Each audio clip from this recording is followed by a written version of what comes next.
Good day, Kaalaga! My name is Leia, your future nurse. Today, I will show you how to take vital signs. It includes pulse taking, respiration taking, temperature taking, and blood pressure taking. The definition of vital signs, or also known as cardinal signs, is the measurement of physiologic functioning, specifically to the blood temperature, blood pressure, pulse, and respiration. Its purpose is to serve as guide in meeting the client's need, aids in planning of care for the client, and establish baseline values for the client's cardiorespiratory integrity. The definition of pulse taking, it is the expansion of arterial walls occurring with each ventricular contraction. Its purpose is to provide clinical data regarding the heart's pumping action and adequacy of peripheral artery blood flow. Take note that there are different pulse sites. These are temporal, femoral, popliteal, posterior tibial, carotid, brachial, radial, and dorsalis pedis. However, the most commonly used are the radial pulse, brachial pulse, and the apical pulse. There are also characteristics of the pulse, including their volume and strength. While the definition of respiration taking, it is the act of breathing which includes intake of oxygen and the output of carbon dioxide. Its purpose is to provide valuable information about the client's physical and emotional health. Take note, the normal range is 12 to 20 breaths per minute for an adult. The equipment we need is also a watch with a second hand. The definition of temperature taking, it is the balance between the heat production and heat loss by the body. Its purpose is to determine the alternations of thermoregulating systems of the body and to establish baseline data for subsequent evaluation. Remember that there are different sites in taking temperature. One is oral, second is the axillary, third is the tympanic, and the fourth is the rectal. Note that the normal range of temperature can be from 96.8 degrees Fahrenheit to 100.4 degrees Fahrenheit or 36 degrees Celsius to 38 degrees Celsius.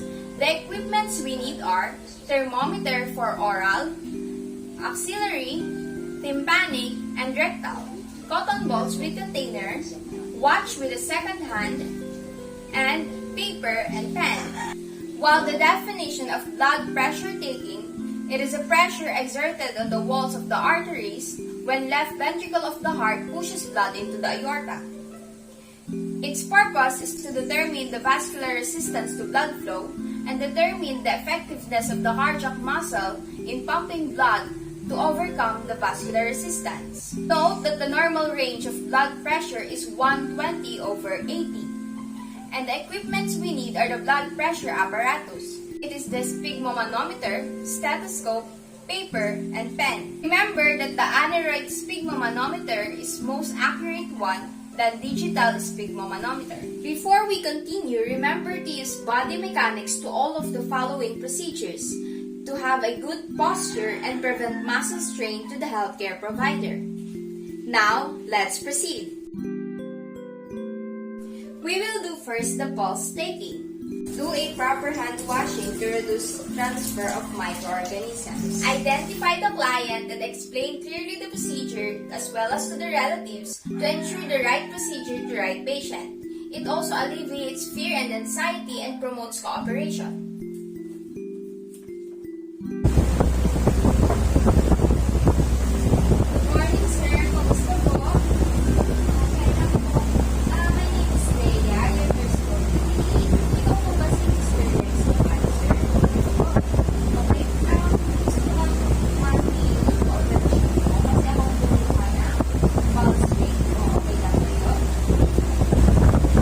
Next, have the patient rest his arm alongside of his body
Count the number of respiration for 1 full minute.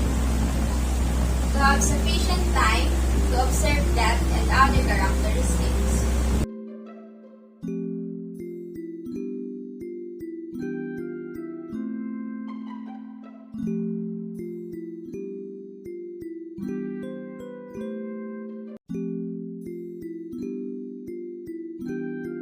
Record the number of respiration that serves as baseline data of the healthcare provider.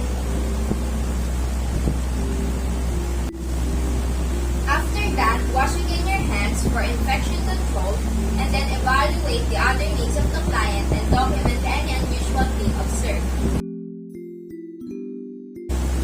Let's move forward in taking temperature. First, identify the client and clearly explain the procedure to ensure the right procedure to right client and lessen the apprehension on the procedure. And then properly wash your hands to prevent the spread of microorganisms.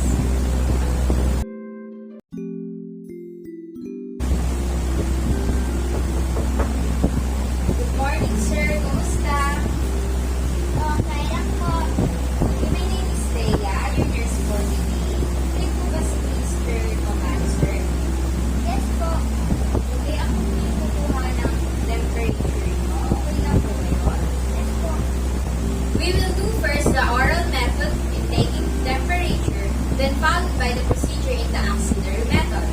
Without further ado, assess the client's mouth to determine if there is an oral lesion. Sir, can you please open your mouth? I-check ko lang kung may oral lesion kayo. Okay po.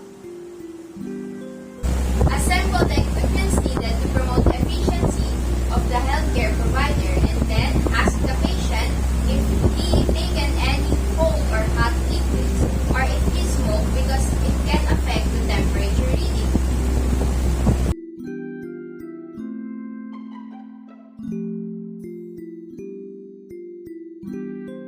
Sir, uminom pa po ba ng mainit or malamig na tubig? Hindi po. Rinse and dry thermometer before use with a cotton ball soft tissue from bulb to the stem with a firm twisting motion.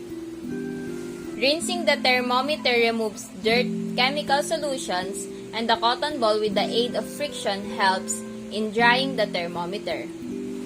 Hold the thermometer firmly at the stem with thumb and forefinger and press the button of the digital thermometer to turn it on.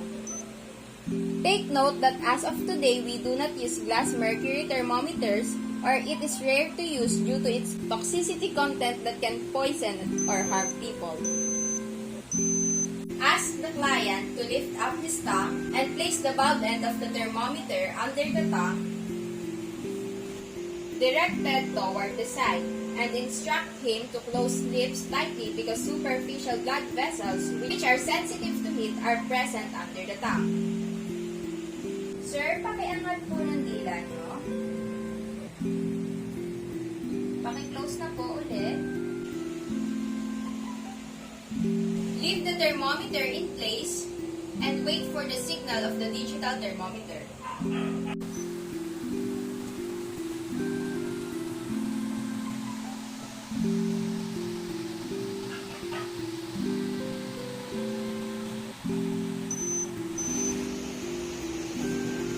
Remove the thermometer and read the thermometer at eye level for more accurate reading.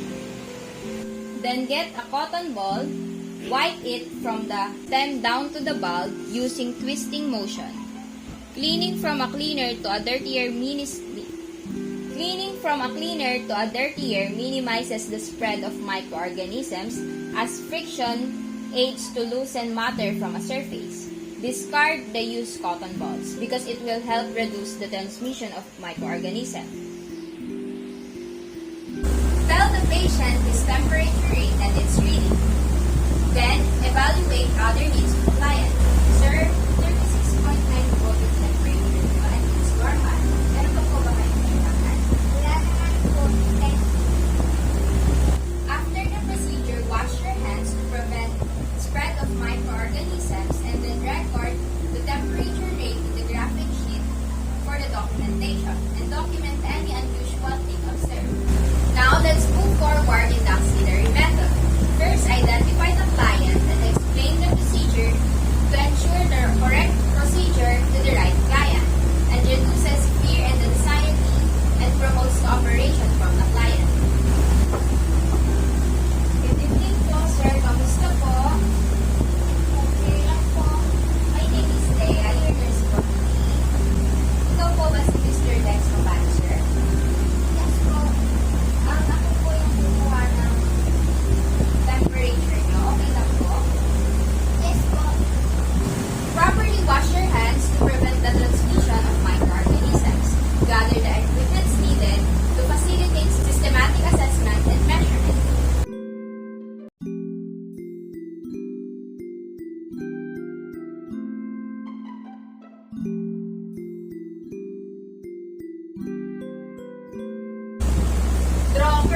Close door to maintain privacy and promote comfort.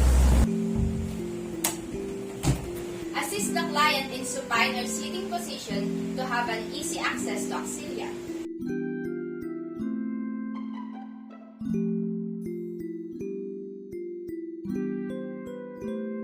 Move clothing or gown away from shoulder and arm to expose axilla for correct thermometer placement.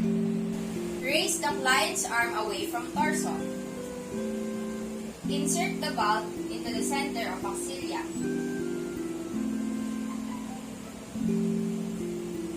Lower arm over the bulb and place the arm across the client's chest. To maintain proper position of the thermometer bulb, the blood vessel of axilla. Place the end of the thermometer in the center of the axilla. Have the patient bring down the arm and close to the body for accurate reading of body temperature. Let patient hold the thermometer in place until you hear a beep and then carefully remove it. Note that the reading is already obtained.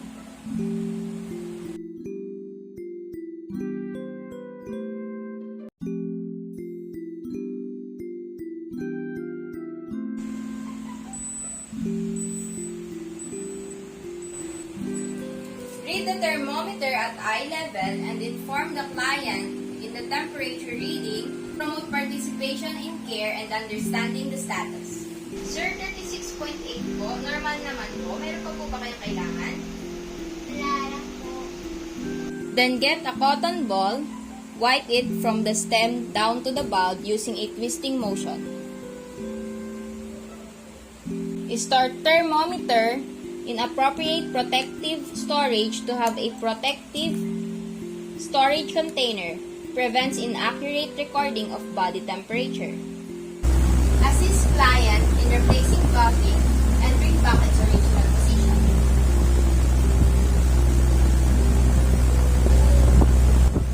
After the procedure, properly wash your hands for infection control and record the temperature rate in the graphic sheet to serve as baseline data for healthcare provider and document any unusual thing observed. Let's move forward in taking blood pressure. First, identify the client and explain the procedure as well as the relatives to gain cooperation and to ensure that the right procedure is done to the right client. Assess the client's physical status to ensure that the client is rested and to identify the affected side of the client. Good morning po. Kamusta po? Okay lang po. My name is Leia po, your nurse for today. Ikaw po ba si Miss Valerie Williams? Place the client in a comfortable position, lying or sitting. Position the arm at the level of the heart with the palm of the hand facing up. Preferably use left arm because it is nearer the heart. Because this position places the brachial artery on the inner aspect of the elbow, then the stethoscope disc can rest on it. Having the arm above level of the heart causes a decrease in blood pressure. Place the cuff so that the inflatable bag is centered over the brachial artery approximately midway on the arm, so that the lower edge of the cuff is about 2.5 centimeters or 1 to 2 inches above the inner aspect of the elbow. The tuning should leave edge on the cuff nearer the client's elbow because pressure is directly applied to the artery. It will give the most accurate reading. However, if the cuff get in the way on the stethoscope disc on anterior elbow, it will give most likely inaccurate reading. Wrap cuff around arm smoothly, not loose and not too tight. Because a smooth cuff and wrapping produce an equal pressure that gives an accurate reading, while a cuff that is too loosely wrapped gives inaccurate reading. Feel the pulse beat over the brachial artery on the inner aspect of the elbow. With the use of fingertips, do not allow the diaphragm or the bell of the stethoscope touch the clothing or the cuff. Because the stethoscope disc directly on the artery makes more an accurate reading and prevents missing sound. Place the stethoscope earpiece in your ears and close the screw valve on the air pump. Albeit brachial artery. Turn valve clockwise to close and compress valve to inflate 30 mm of mercury above points. where palpated valve disappears, slowly release deflating cuff. Remember, the systolic pressure is the first distinctly loud muffling sound and the last soft muffling sound is the diastolic pressure. Remember the systolic pressure and the diastolic pressure. Tell it to the patient to understand the status. Ang 120/80 ng normal naman. Remove the cuff on the arms of the patient and roll it and place it in the case. Clean the stethoscope earpieces to remove dirt and prevent transfer of microorganisms in the ears. After that, wash your hands properly and record the result in the graphic sheet to serve as the baseline data for the healthcare provider, and then document any unusual thing observed. I hope I clearly explained to you all of the procedures. Once again, kaalaga, your future nurse, Love, Leia.